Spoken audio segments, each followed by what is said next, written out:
Today's a weird one. Today's a blast from the past. Today is about downfall of Warp Tour. Guys, react to this video with me.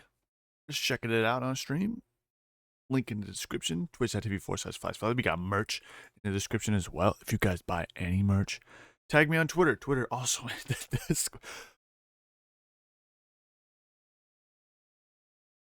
I didn't know where I put my mouse last. All right, let's get into this thing, bro. Modern business. Hey. Okay. I have a question for you. Mm-hmm.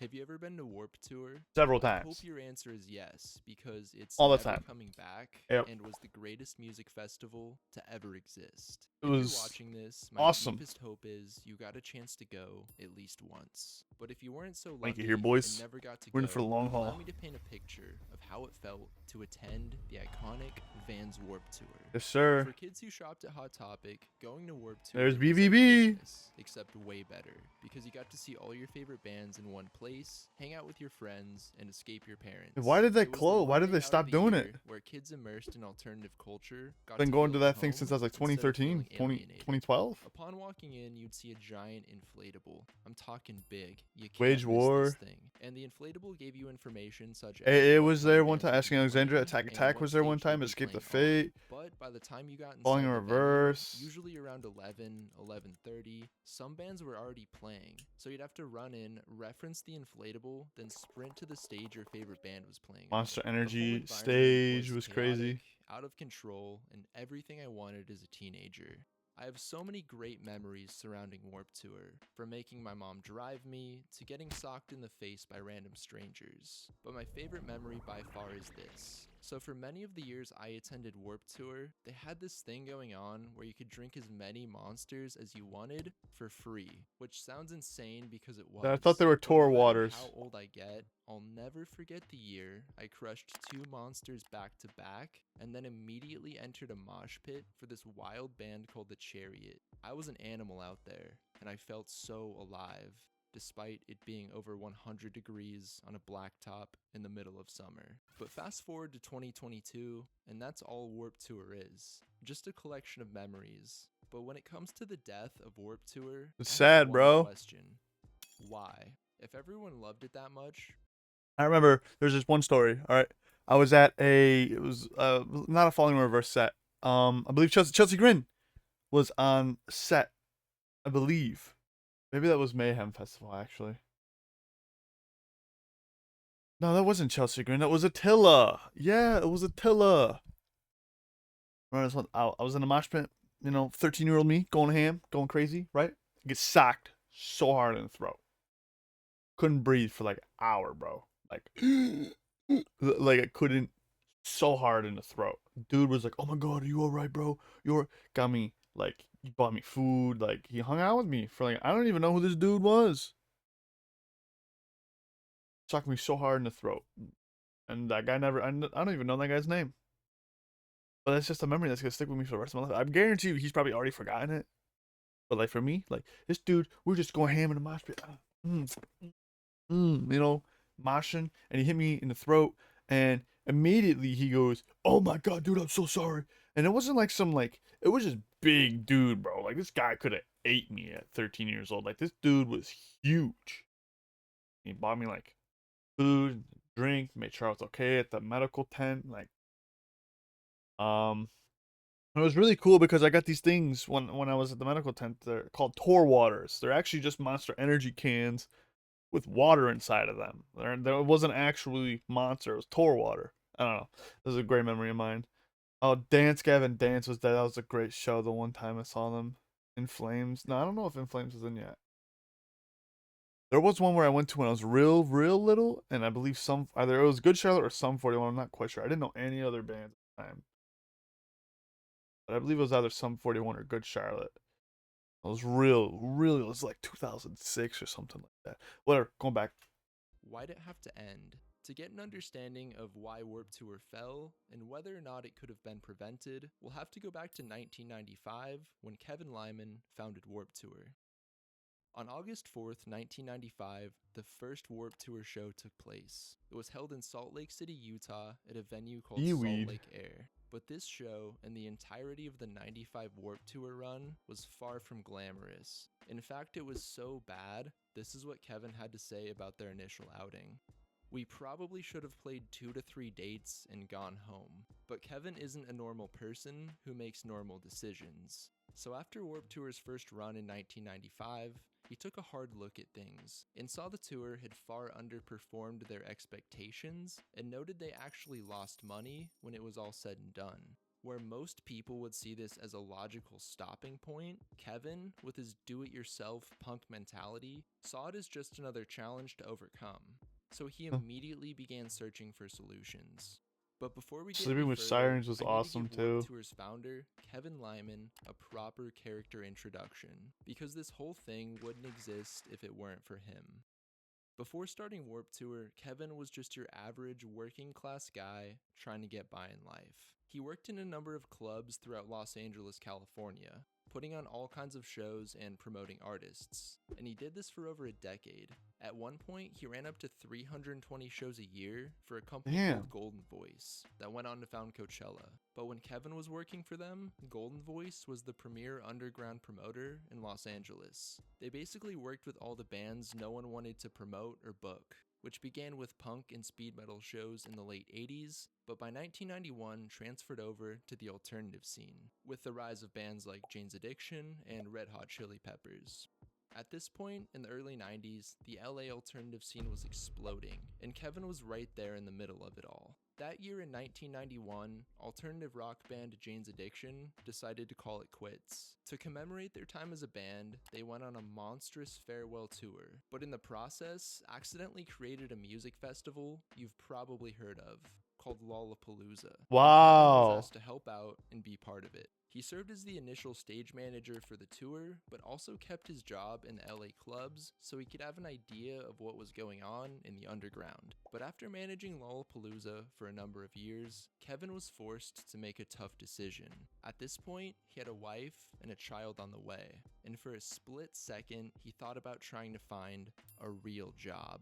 One with benefits, insurance, the type of job your parents always said you should get. Because more than anything, he wanted to support his wife and future daughter, but didn't feel right stepping away from Wow, I something he was had no so idea. passionate about. But in This is 1995, he insane. saw an opportunity he couldn't pass up. Throughout the early to mid 90s, skateboarding and Skateboarding, extreme yeah. sports blew up to an unprecedented level of popularity. And with this, Kevin thought to himself, Did he start the "Skating is magazine? awesome, but what if we combined it with a concert environment?" So he slowly started exploring this idea by pulling stunts like paying Red Hot Chili Peppers $250 Oh, is that why the one Suicide Silence set that had the Moto X event thing? The dudes with the stunt bike? Am I crazy? You guys remember that too, right? Like they had the Moto X guys go off the ramp.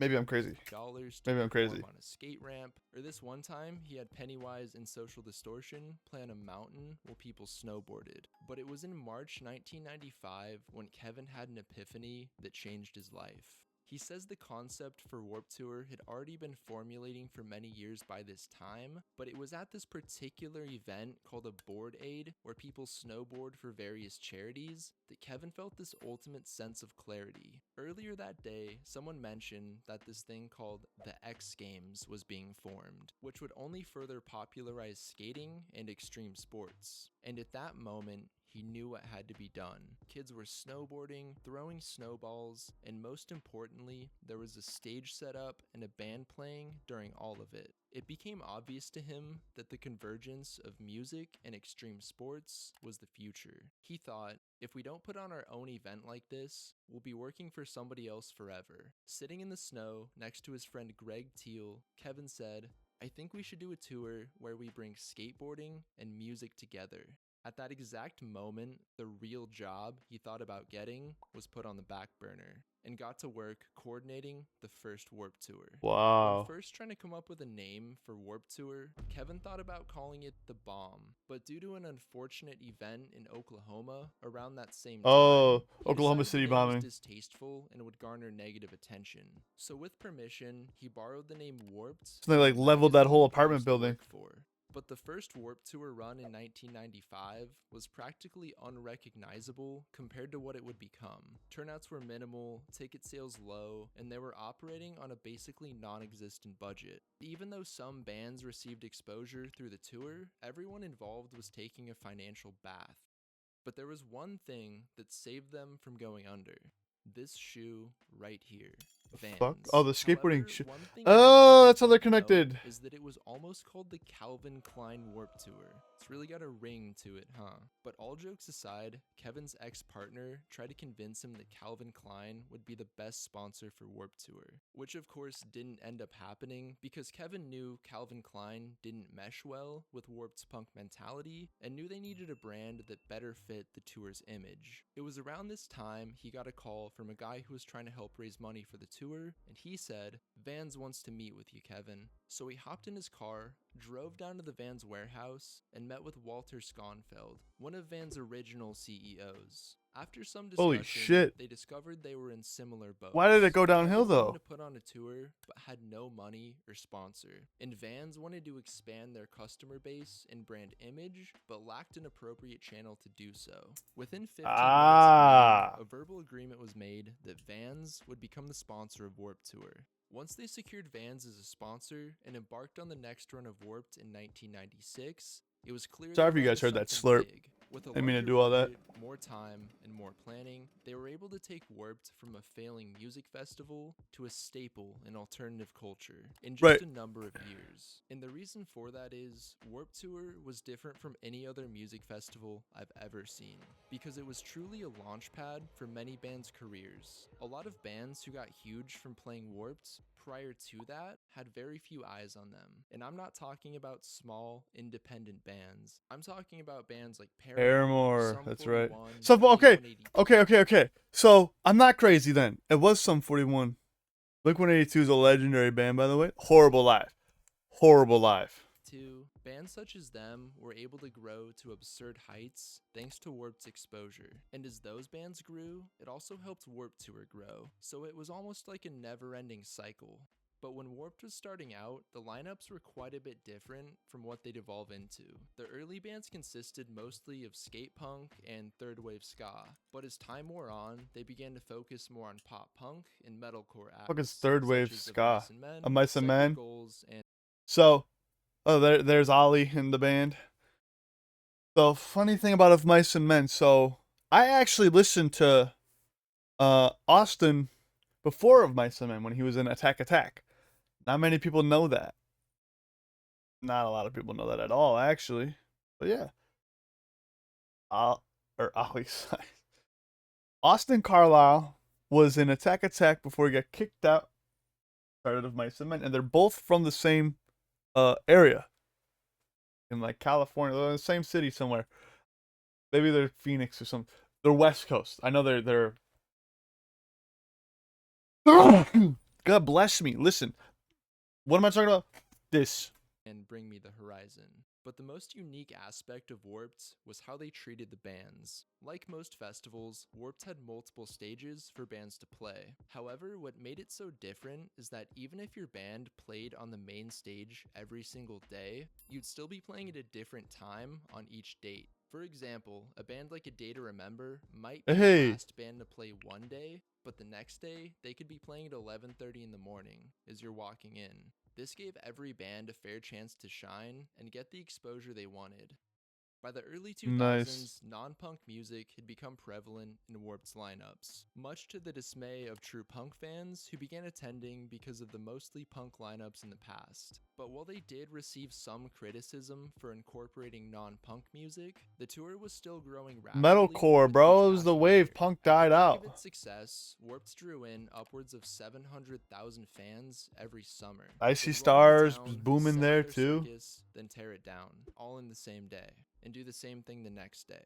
But despite their continued success, the 2000s brought along something that would prove to be detrimental for Warped: social media. Ooh. Because by the 2000s, Warped Tour lineups were littered with bands who fans felt didn't fit the bill. Acts such as Eminem or Katy Perry. And social Eminem and media Katy now Perry gave were in Warped fans a Tour. platform to share these thoughts. On top of this, criticism was growing each year from people who attended the festival in the past, upset about how much it had changed. But once the 2010s came along, the lineups became so far removed.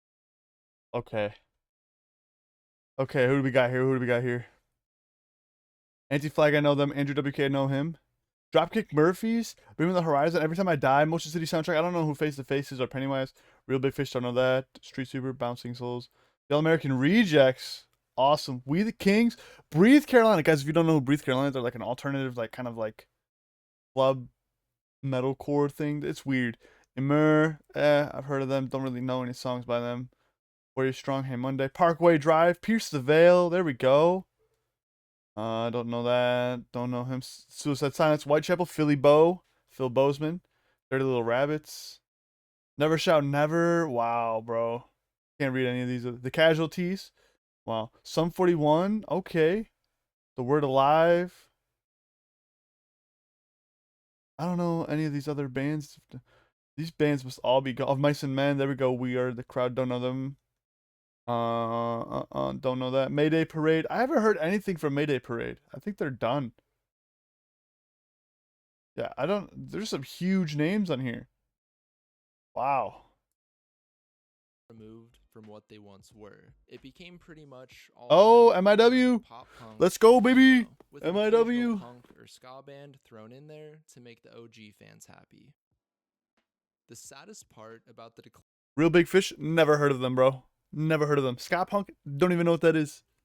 decline of Warped Tour is that I fully believe it could have been prevented. Because one of the main reasons Kevin began Money. entertaining the idea of winding it down was because of a loss in community. When Warped began, Was Bullet for My Kevin Valentine ever on toured it? with a No lot of his FX. friends, Those guys and are as a huge result, now. this created a Or community legends feel now. right off the bat. It felt like everyone liked each other, or at the very least, was supportive.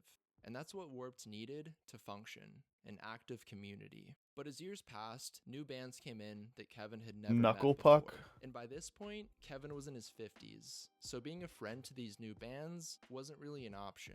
He was of course friendly, but all the younger bands tended to see him more as a mentor or disciplinary figure, rather than a friend, which really changed up the dynamic of the tour. Because in years past, if a band had an issue, they'd just come to Kevin and talk about it. But once social media came along, bands would post all their grievances and issues with the tour on there instead of talking face to face. Social media also gave bands a means to be more judgmental than ever before, because back in the day, bands hardly knew anything about each other prior to meeting. But with social media, bands could be like, oh, their music sucks, or we disagree with them on this super specific social issue. And because of this, bands sometimes wouldn't interact, which is detrimental if you're going for a community feel. And as the 2010s wore on, some bands wouldn't even consider playing Warped Tour because they didn't want to be known as a Warped-esque band. And all of these factors combined effectively destroyed the community Kevin had worked so hard. Yeah, I don't even know to who build. Modern Baseball On is. November 15th, 2017, Kevin announced that the 2018 Warped Tour would be the final cross-country run of Warped Tour, putting an end to the annual punk rock summer camp. The saddest part about Warped Tour's fall isn't necessarily that it's over. Don't get me wrong, I'm insanely sad about that, but what gets me is that the scene which helped Warped Tour grow into what it was is also the same scene Hey, that there's kept the Danny. festival apart from within. But what do you think? Is it fair to say that Warped Tour eventually destroyed itself? Or would you say it was something else? Let me know down in the comments below and check out this next video. There's my take. Now that I know all that. I believe some of these guys got way too big. Way too big. To have them all fit in a festival. Now you could use the scenario like Lollapalooza or Coachella where all these other artists come together. I also think it's just way too much of a mental strain. And Kevin made a lot of money.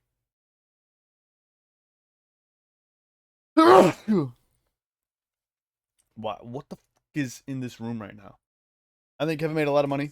I think it was way too much of a mental strain. It just wasn't worth it anymore. And I also think no one else wanted to take up the reins. Because you don't end a festival like that. Come on, bro. Not a community anymore. I don't believe it. I don't believe it. I put the tinfoil hat on. I don't believe it. Man's just wanted to retire. Anyways, guys, I love you. Be good, be kind of safe to each other. See you all tomorrow. I'm out of here.